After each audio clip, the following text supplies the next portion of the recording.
So, this is what we're going to focus on for today.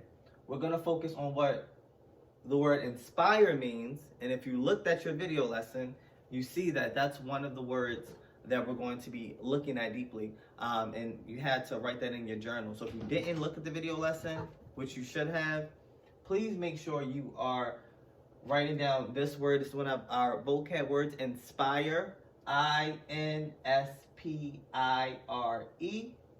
And what inspire means is to make someone want to do something that is good. Inspire means that it makes somebody want to do something that's good or considered good or positive. That's what inspired means. For example,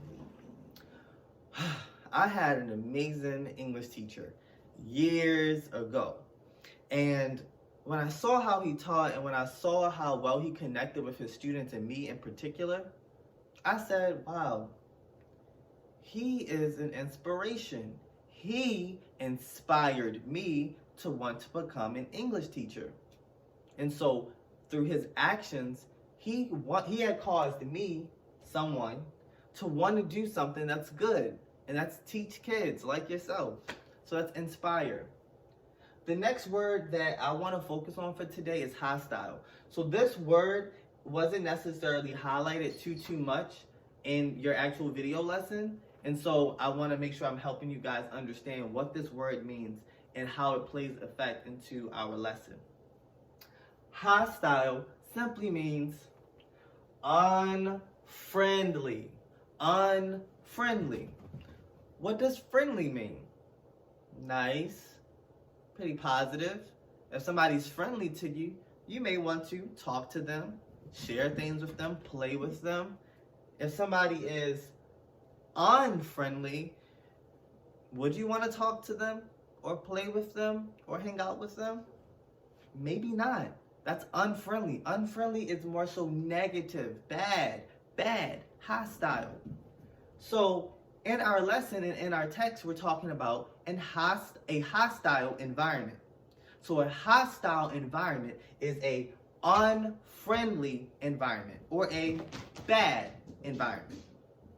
So in regards to the terminology or the terms for our lesson, refer back to this video lesson if you are having trouble understanding what inspire means and you're having trouble understanding what hostile means.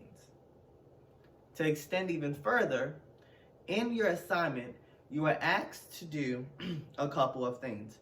So you're told to reference the earlier modules and the earlier books that we had, like Bud Not Buddy, like Ramayana. So in some of those texts, what was happening? Did we have a hero? Did the heroes have to be in a hostile environment? So, in your video lesson, it does not necessarily refer back to those modules.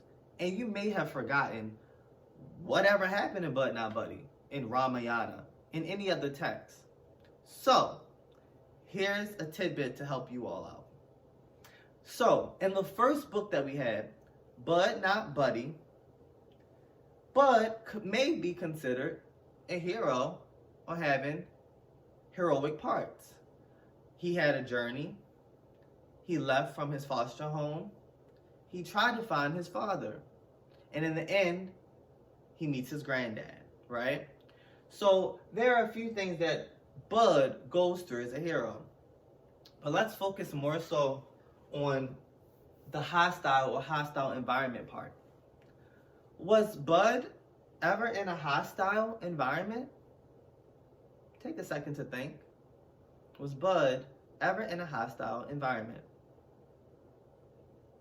I may say yes, and you may also agree with that.